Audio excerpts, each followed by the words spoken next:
So I just got done playing Cronos New Dawn on the Nintendo Switch 2, which is not a really bad game.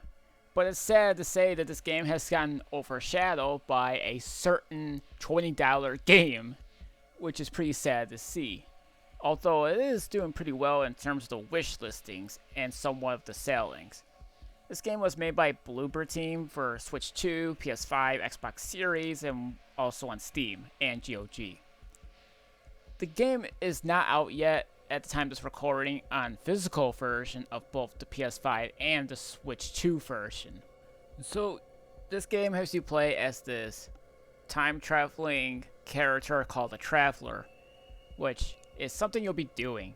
You'll be time traveling to certain places at different times. Not all the time, but depending on the outcome. So you do have some weapons that you can find and obtain in the game, like a pistol, a shotgun, some modification versions of the weapons, including a burst assault rifle and also some sort of grenade launcher, which the grenade launcher is very, very, very scarce, so don't use it until towards the end of the game. That's my recommendation. But this game has a ton of different places to explore, like locked rooms, which you'll need bolt cutters to open, or certain doors you need some sort of key or key cards in order to open such places. Or smash some barricades or shoot them down and you'll get some items you'll need.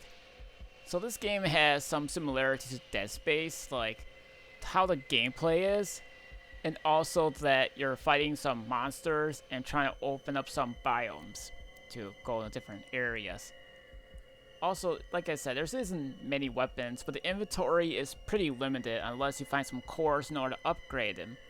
Yeah, that's what we be looking for, the cores. You use them to upgrade your own suit or some sort of like grenade torch or some sort of landmine. This doesn't have many weapons, but this game is using the Unreal Engine 5, which surprisingly for Switch 2 it runs pretty decent. You'll also find money in order to upgrade some of your weapons, but choose wisely, because once you make your choice, there's no turning back. But you can also save the game and also find some items like ammo, or you can also mix them up too, like you can craft ammo and health kits along the way, but by getting some chemicals and scrap metal. Oh, and make sure you find some cats, so give you some important items. As a matter of fact, if you find the cats, back to your little home, you can see how many cats you have at your lobby, which is pretty unique. Now, this game can be pretty challenging at first, but once you know what you're doing, then you'll have no problem. You'll need to conserve some ammo if you really need to, but finding out first glance, when I was shooting the enemy first, I thought I was doing something wrong despite the fact I shot him in the face, doesn't die. But it turns out the game tries to encourage you earlier to charge your gun, so that way you'll be able to destroy the enemies. And that's exactly what you need to do in certain weapons. Now, not all weapons charges. There happen to be some different modifications of some weapons. Like there's a pistol, but it's a rapid fire one instead of charging. It's a good weapon, but it wastes a lot of ammo. Also, if you guys are bound to know that you're going to get into trouble, I would really would recommend make some manual saves, because the auto-saving is not that great in the game, and every once in a while, it just saves whenever it feels like it. And also, what's weird is that the quick time events is that you mash the button with the R button, which I do find out of place, unless you're playing with the mouse and keyboard on computer.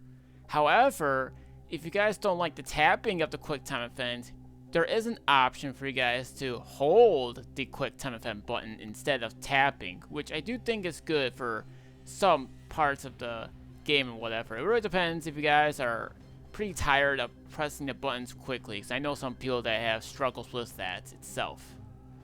And also, you'll be going around and finding some different travelers and other people. You can transfer them into you, which can give you some upgrades like movement speed in terms of aiming, burning more enemies in terms of damage wise, and different sorts of extras. And the game has three different endings depending on the outcome. So yeah, once you keep trying to upgrade your weapons and such, this game wouldn't be a problem for you. but you have to keep on guard because if the monsters try to go after the other dead monster's corpse, that will transfer to the current monster that's alive to become even more powerful. So that's why burning them with the fire stuff is definitely the key way to do it. It's kind of like how Resident Evil 1's remake where you burn a zombie corpse. And if you don't do it, then the zombie corpse will become also powerful, red, and faster, and it has higher damage. Well, unless you headshot them, of course, then you have no problem. But again, burning the bodies is your top priority if there's too many dead corpses. That's exactly what you'll have to try to do. But don't worry, you can do a couple of things in order to get the fire canisters. You can go back to the thing where you first found it because they can recharge them, or if you have an upgrade of that thing, you can carry 2 of them at once. But for some weird reason, even when you upgrade them, you can't still pick them up regardless, and the only way to do it is by crafting. Make it make sense. But in terms of like killing the enemies, sometimes they can give you items, sometimes they don't, which is kind of dumb. Yes, there is melee in the game, but it's rather useless. Sure, you can like use it for opening barricades and boxes and whatever, which is good. But again, stomping enemies for items is not going to happen for you in this game. I mean, it does borrow a lot of elements from Dead Space, which I'm not going to get into because I'd rather have you guys get surprised yourself. But one of those surprises is the headphone stuff, which the headphones, they encourage you to listen to it for the best experience. It's kind of a nice callback to the Dead Space mobile game that end up doing the same thing, which they also do a pretty good job with its audio. No, I'm not talking about modern day mobile games though, get me wrong. We're talking about the mobile games that used to be good, and not these cash grabbing fake ad stuff. And even the Traveler can even talk to herself as well. Well, it's already been disclosed that it's a female. But you want to try to bring the essence back as what your main target is for, which you'll find out later in the game. Now, at first it seems like the Traveler has no emotion or whatever, but once you keep playing it, you'll learn a lot more in terms of the game's story, which I think you'll want to look into. Which again, has 3 different endings, which is something of cool replay value. But if you do beat the game, you unlock New Game Plus, a hard mode, and also a new costume. But for some weird reason, the Switch 2 version lacks the deluxe costumes, or any of the deluxe sets, which doesn't make any sense to me.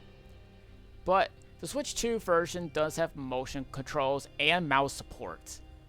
But if you're one of those people that want to play the game with aim assist, for some weird reason, the aim assist has automatically defaulted to be turned off. But I found this out in the settings, which is kind of dumb. But instead of shooting the enemies in the limbs or anything, the headshot is the way to do it, unless for some weird reason they're protected. Which some variants of enemies can have protection, so you have to find a weak spot in order to do such things. Those doodle decorations should help you. So yeah, fighting the cores and some items can be pretty hard to get, but once you know where they're at, you can have no problem doing it. There's a store, you can buy all the stuff, sell them, whatever. But there are some pieces of junk where you can sell them for money, like a game console, a heater, and plenty more, which will give you a good enough money. So yeah, there's gonna be like areas where they have like locked doors, so it's something where you want to try to upgrade more inventory, so that way you'll have more weapons inside you, or more items and ammo and such. But I wasn't really worried about the final boss or anything, because they do give you a lot of ammo, as far as I know. But yeah, I had to restart the game because for some weird reason the final boss ended up glitching, where he wouldn't even appear. I'm not telling you who it is, by the way, you have to look it up yourself. But again, I do think you guys will have an enjoyment out of this game. But doesn't matter which platform you get, for Switch 2, PS5, or whatever. But I do want to say that the Switch 2 version runs in 30 frames, but it's still playable, so don't overreact. I know who you guys are out there. But in terms of the Switch 2 version, sure, the graphics are slightly downgraded, but it doesn't look horrible on the Switch 2. The game also has some different gameplay elements as well, such as using the gun to, well, it's something to reverse time, but it depends if you find those little portal things. Once it turns yellow, it changes. You can do it at any given time as the way to create your own pathfinding, kind of like almost if you were to use an elevator and such thing. But there's also another one you get later where it's all electrical, but doesn't mean like you set up enemy traps. But instead, it does is that it opens up some places that you can't open without the power. But I will say is that if you guys want to skip cutscenes, you can, but if a cutscene has choice making, that's a complete different story. But I really do think you guys will get a kick out of this game. But for some weird reason, some people call it boring, despite them never playing the game to know what they're talking about. But yeah, this game has a lot of exploration and fights in the game, so this game is full of surprises. But I do think you guys may actually like this game for a little bit of different. Now, it's not just that it's a Dead Space or Resident Evil clone. It kind of feels a little bit more than that in certain areas, but this game can be full of surprises, and you're trying to find out in the game as to who exactly is causing all of this nonsense that's going on in the game. They keep saying that it's you, but it's basically someone else that looks like you, and that's pretty much it. But that's like basically the plot line here, and that's pretty much it. But again, your choice of outcome will affect the game's ending somehow, which I can pretty much tell you that. So if you guys ever want to find more replay value, you can just do that in terms of New Game Plus, hard mode, and trying to get all the different endings you can possibly get. So yeah, that's basically what I can say about this game. I think there's been some enjoyment despite the difficulty.